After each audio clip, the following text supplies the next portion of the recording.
Are you tired of thinking about drinking, trying to control it, and ending up in the same loop? Welcome to the Feel Good Alcohol Free podcast, where high achieving women learn how to step out of the stop start cycle and build a life that feels calm, clear, and alcohol free on purpose. I'm your host, Lindsay Hennekey, accredited sober coach and former high functioning drinker. After more than a decade of drinking every night while keeping up a big career and a life that looked fine from the outside, I rebuilt my identity from the inside out. Now I help women stop negotiating with themselves and trust their own decisions again. This isn't a podcast full of cliches or willpower pep talks. You're getting real conversations, lived experience coaching, and practical tools you can use inside your actual life, not perfect conditions.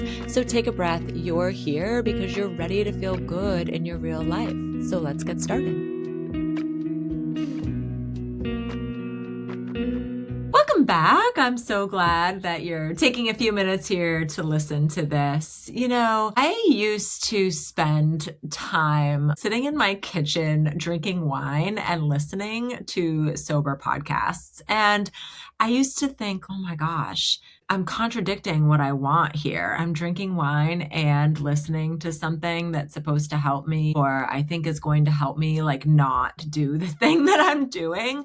But I want you to know that if that's where you're at today, you are already doing the work. You are warming your brain up for what's to come. And just because you're maybe drinking wine in your kitchen right now doesn't mean that a week from now you will be. And we don't want to necessarily measure ourselves against a future version of ourselves. We only want to measure ourselves against a previous version of ourselves. We can only compare how we're doing to who we used to be. And that's really how we measure our growth in this. And so today I want to talk about one of my favorite topics, this idea that things have to be perfect and this fear of failing. Because good or bad, we know the outcome of things when we drink, but we don't know what the outcome is going to be if we don't drink. And so that alone, that ambiguity can keep us really stuck because we're so afraid that we're going to say F it and we're going to drink, and we associate having a drink with failing. And that's not what this journey is about. We're going to just kind of get into this. And it all starts with how we start to feel from the loop of the broken promises to ourselves. You know, you're just totally exhausted of waking up feeling mad at yourself because you drank the night before. And you might even spend the first few hours of your morning trying to feel human, telling yourself, I'm not going to drink today. But then, 2, 3 o'clock in the afternoon rolls around. You've been in back-to-back meetings. Your kid is texting you because they need something right after school, or they need to be picked up, or you've got a new deadline thrown on your lap, all of those things where the day is just taking its toll and the pressure has completely built up, that you start justifying having a drink because you deserve it and you're ready to relax. Oh my gosh, can this day just be over? I'm so tired and I just want to sit on the couch and have a drink. And this is the loop. This is the pressure loop, and this thing where we have broken this promise to ourselves so many times that we already feel like we're going to fail because we have not proven to ourselves yet that we can get through a single day sometimes. As soon as the heat is on, we're saying F it. And, at 3 o'clock in the afternoon, you've completely rationalized why you deserve to have just one glass of wine.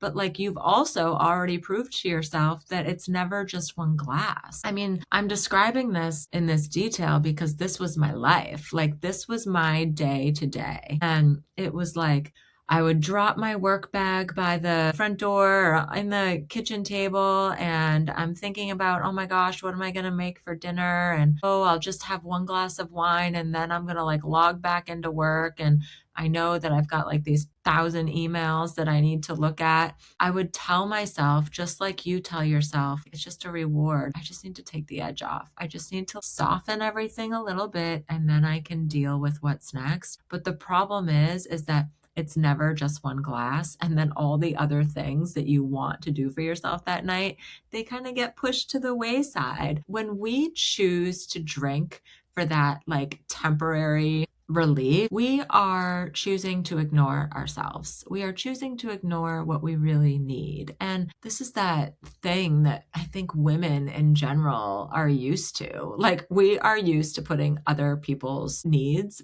ahead of our own. And this is like this culmination of broken promise after broken promise. And when that happens, you get to this point where you don't believe in yourself. You have zero trust in yourself. Anybody on the street looks at you as a woman of her word, but you don't believe anything that you say. And it's like, this is what we've got to get out of. And you already know that like that is the promise that you're breaking. Like saying, I'm just going to have one glass, and then it typically ends up being a bottle. Like that right there is the promise that you keep breaking. And because it's never just one glass. And you already know, like you already have enough information that tells you like that you can't moderate. And sometimes we need to go through an experiment and try it again, get a few more data points. But something that I used to say to myself all the time was like, how much more information do I need? How many more times do I need to say I'm just having one glass and then drink the whole bottle before I actually believe that I cannot have just one glass? And I would find myself buying an extra bottle just in case. Like, what? Obviously, I have no intention in having just one glass when I already know I have wine at home, but here I am getting like a security bottle or something. And it's every single time we override that morning decision, you are chipping away. We are chipping away at our self-trust. Like that's what that is. I'm going to break down some different areas of the fear of quitting drinking today. There are many elements that keep us stuck in the drinking cycle. And in my opinion and my experience and the research that I've done, it really boils down to the things that we believe that are making us afraid. And the first one is this like fear of failure. And one of the traps around this is like forever. When we think about stopping drinking, our brains sort of instantly jump to this, I'm never drinking again. And that is an absolute concept. And it signals to us very high functioning, high achieving women, our types of brains, that any future slip, AKA any drink that we have, equals complete failure. And because you hate failing, you avoid committing at all. And so this fear of failure or fear of, I can't start this right now because I have this thing coming up and I don't think I'm going to be able to do that without drinking. And so therefore I'm going to do nothing. I'm not going to try at all because you're so afraid, and it just keeps you in this stuck. It keeps you in the loop. So the next one is this fear of the unknown. This is an identity gap because quitting drinking is more of a self-discovery journey than anything else. It's not just a lifestyle habit. And when alcohol has been this security blanket of yours for a decade, 2 decades, 3, longer, you literally cannot see your life without it. I remember saying, like, reading quit lit books, but then honestly saying out loud, I just can't picture it. I cannot imagine my life without alcohol, period. And if you can't start to imagine it, you're never going to have it. We have to start picturing and visioning what it is that we want. We have to get really clear on, how do I want to be living? How do I want to feel? And this is the main thing that I help women with inside Feel Good AF. You don't know what it looks like to go on vacation, go to a wedding, spend the summer alcohol-free. You don't know what it looks like to do all of those things. I actually teach women how to frame it for themselves, how to break it down into smaller chunks of time, smaller circumstances, and then picture exactly what they want and how they want to be showing up around alcohol to make it achievable. And then you're in that moment, you're in that exposure therapy, if you will,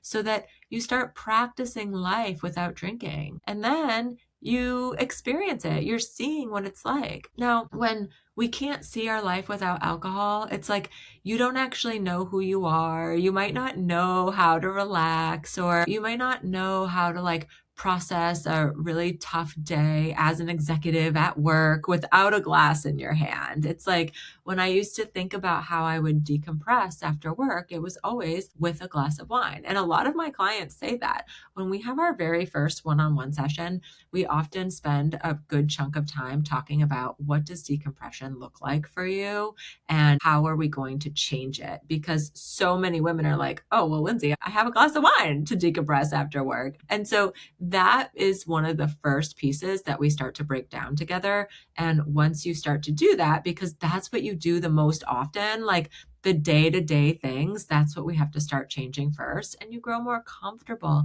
Your brain is like, I am actually relaxing after work and I'm reflecting on my day and I'm better prepared for the next day when I don't just have a glass of wine for that instant relief, because that's what it is. It's just giving us this like temporary bit of relief, but there's so much more to be had when you decompress in a really healthy way that allows reflection and problem solving and ways to say, oh, you know what? I actually didn't show up my best self today in that meeting. I want to think about this a little more, think about what I could have done differently. And maybe there's some follow-up conversations that I need to have with somebody at work tomorrow. You go into reflection and solution mode where if you just have the glass of wine, you are checking out and forgetting about it. And then we don't change. So it's just, this decompression piece is a really important component of quitting drinking. Now, the next one might be a fear of acceptance and social exposure. Maybe you're known as the woman who always has a glass of wine in her hand, and maybe it's part of your social brand, and you worry about what people are going to think if you stop. This is really common. You also might be like signaling to your brain, I have to drink at this. I have this fundraiser. There's drinking. It's open bar. Everyone's going to be drinking. Everybody drinks. These are really just limiting beliefs and they keep us stuck. And just because something has been something that you've always drank at before doesn't mean that it has to be in the future. When we start telling ourselves, oh, I have to drink at this, then that is also something that is going to keep you stuck, because it's like we're almost afraid to do it differently because we're worried what people are going to think. We're very worried that someone is going to be like, oh my gosh, how come you're not drinking? Is something wrong? No.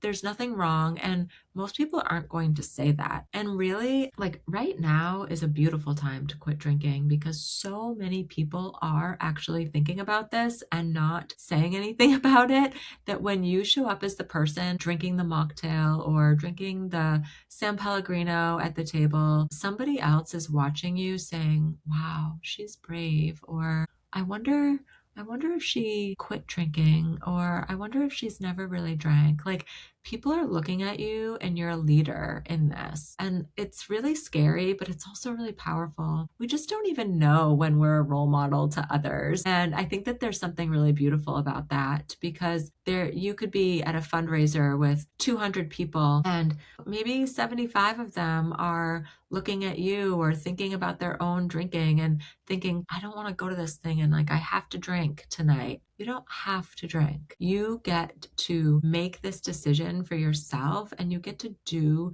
the things that you want to do alcohol-free. Usually when I work with women, they start to realize, okay, yes, I have to go to this fundraiser, but it doesn't mean that you have to stay all night and drink. It means that you get to set the limits and the boundaries on what going to a fundraiser looks like for you. Maybe it means right after dinner, you do a lap and then you check out. Maybe it means that you show up a little bit late so you don't have to do a bunch of the awkward co-mingling.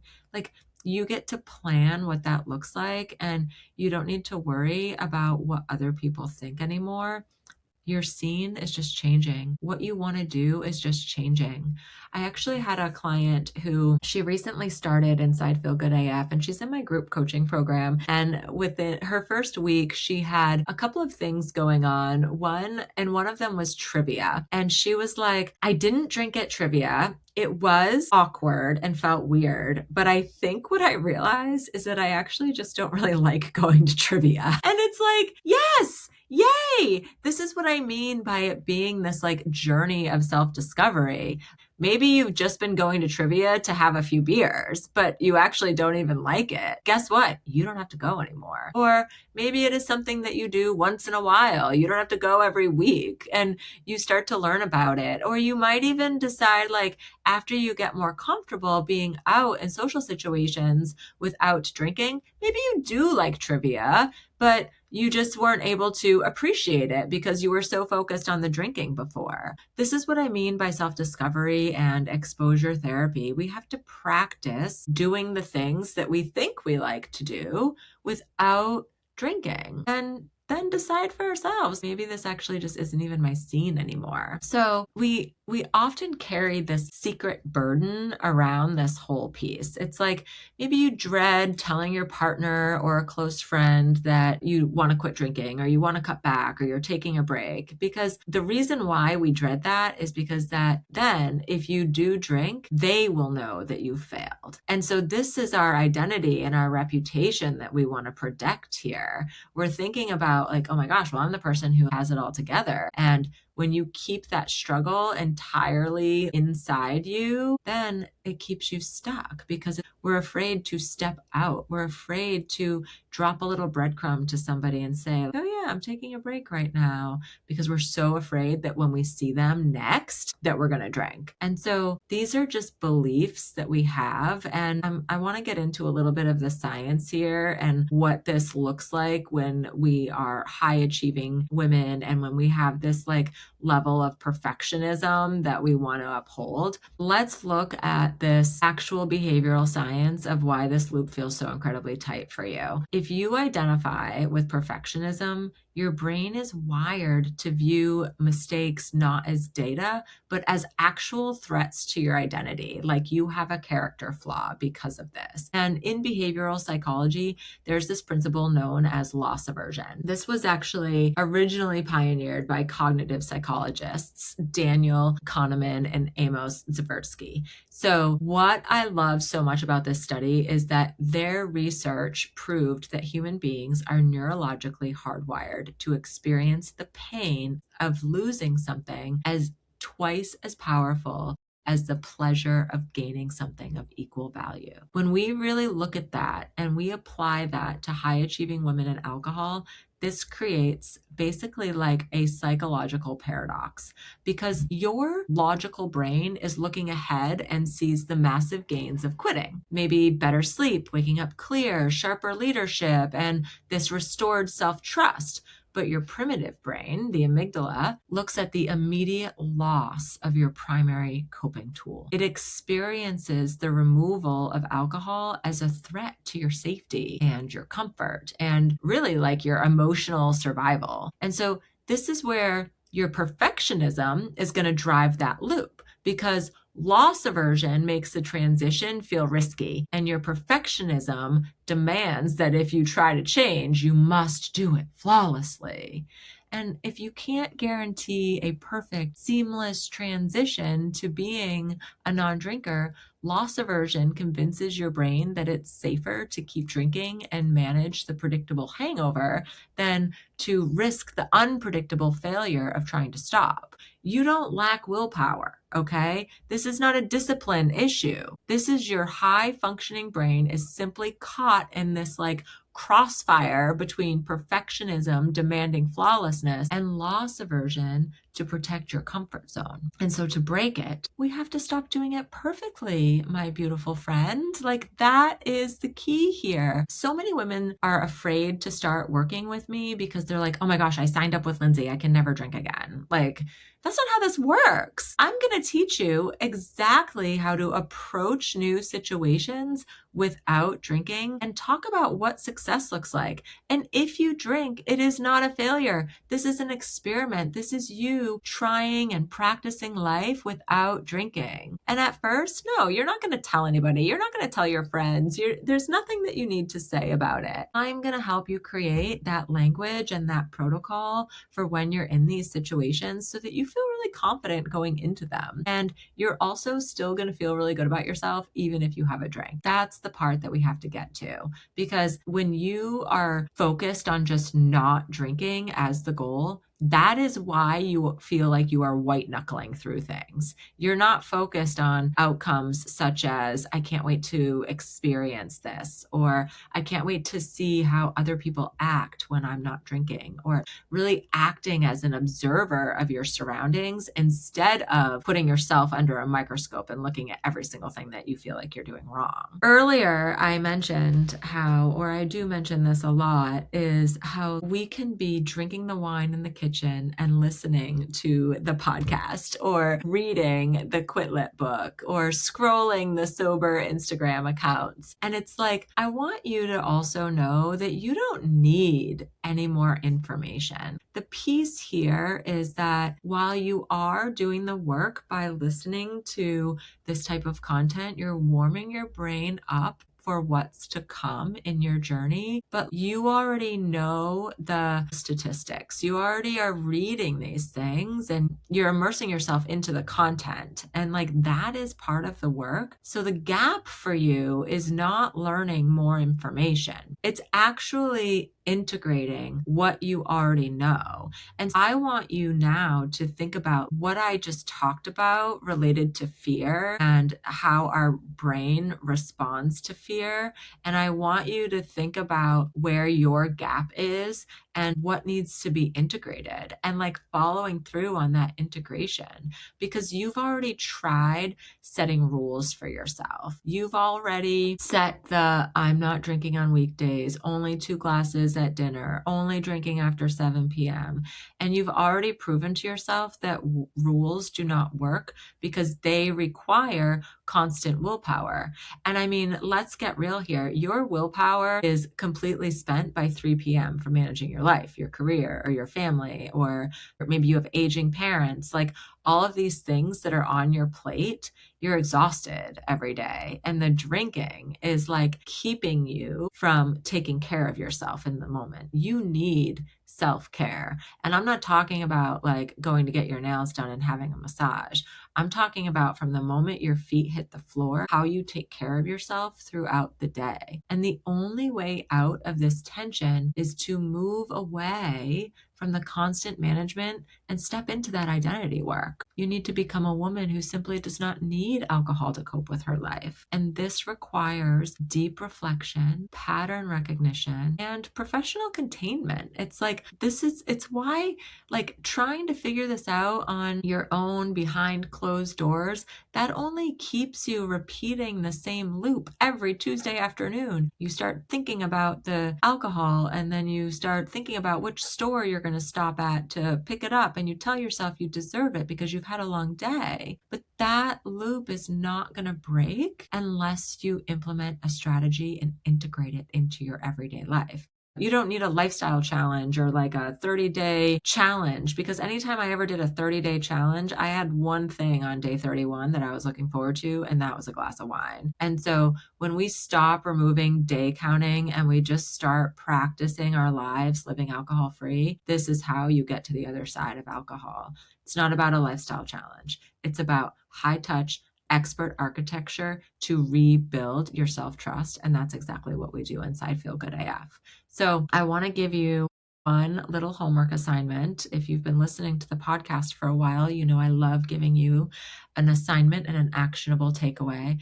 The strategy here is to crush the limiting belief that you have to drink to survive the evening or the social event, and we need to interrupt that automatic loop. I want you to take this as like slowing down. In order to interrupt that autopilot or that belief that we have to drink at something, I want you to slow down and actually think about what it is do you think that you think you need in that moment. So maybe this is all about like creating a micro gap. So for example, today when the clock hits like 3 o'clock and all of a sudden your brain is serving up the thought, oh my gosh, I need a drink. I don't want you to fight that thought. I don't want you to say, but I said I'm never drinking again, because that immediately starts to build shame inside you. As soon as the thought happens and you entertain it, you are like crushing your confidence, and that's when the self-doubt kicks in. So I want you to just create this like 15-minute gap between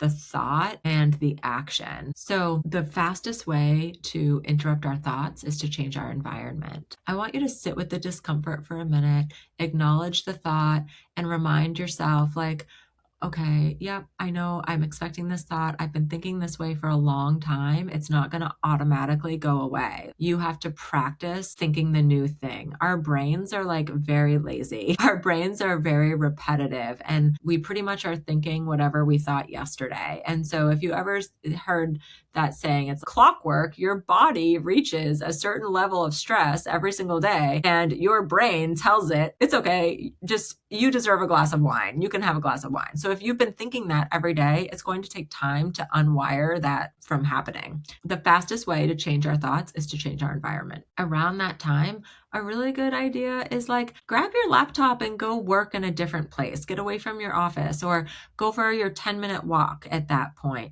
Go get a decaf coffee or tea. Fill up your water, maybe make it a little fancy with a squeeze of lemon or something for the rest of the afternoon. Like, do something that is actually supporting your system in that moment. Because otherwise you stay in the environment that you're in and you just keep thinking like, oh my gosh, I need a drink. I need a drink. And then you're watching the clock and it's like, why are the last couple of hours of the day the slowest? And it's like, well, you could be focused on your job and wrapping up the day and being really productive, but instead you're preoccupied with thinking about having a drink. So I just really want you to sit with this discomfort for a minute. And then I want you to change your environment. Spend 5-10 minutes changing your environment. It goes a long way, but you have to practice it every single day. This is going to help your nervous system settle, and it's giving you that agency to make a different decision. And during this time thinking, no, I'm going to have a mocktail tonight. We have to tell our brain where we want to go. We cannot just say, I'm not drinking today. We have to give it a destination. So the destination is, when I get home tonight, I am going to change my clothes. I am going to make myself a mocktail. It's going to be a seltzer with a splash of gingerade kombucha. That's just my favorite drink. I make it all the time. And you're going to picture yourself in the glass. And then I am going to sit outside on my deck with my dog or with my cat, and I am going to reflect on my day over a mocktail. You have to tell your brain what you're doing. The urge is not a command. You're capable of leading yourself through the transition from work mode to home mode without relying on that immediate chemical escape of alcohol, okay? I hope that today's episode was helpful for you. If you are ready to stop negotiating with yourself every single afternoon, go ahead and send me a DM on Instagram. You can send me an email. You can book a discovery call. Let's chat and see if working together is a good fit for you. I think that it will be, and we can discuss all of what your success will look like during our time together. I know that you will be openly feeling relief and pride once we start our work together, because that's how it goes with pretty much every woman that I work with. Because that's how it goes when the women who step into Feel Good AF start to really put themselves into this work. The one thing that they tell me is they start to feel relieved. Have a great rest of your day, and I'll see you next week. Thank you for listening to the Feel Good Alcohol-Free podcast. If this episode landed for you, it would mean a lot if you left a review or take a quick screenshot of it and share it on social media. That's how this show reaches more women who are ready to stop living in the drinking loop and start leading themselves with confidence again. I'm on a mission to change the way high-achieving women think about alcohol, because you don't need more willpower or more rules around your drinking. You need real support, real tools, and the truth about what's actually possible for you. So keep showing up for yourself, keep telling the truth about what you want. And remember, the life you want isn't found in a glass or a bottle of wine. It's built in the decisions that you can stand behind, the ones that you feel really good about. My DMs are always open, and I can't wait to get to know you better. I will see you next week in the next episode.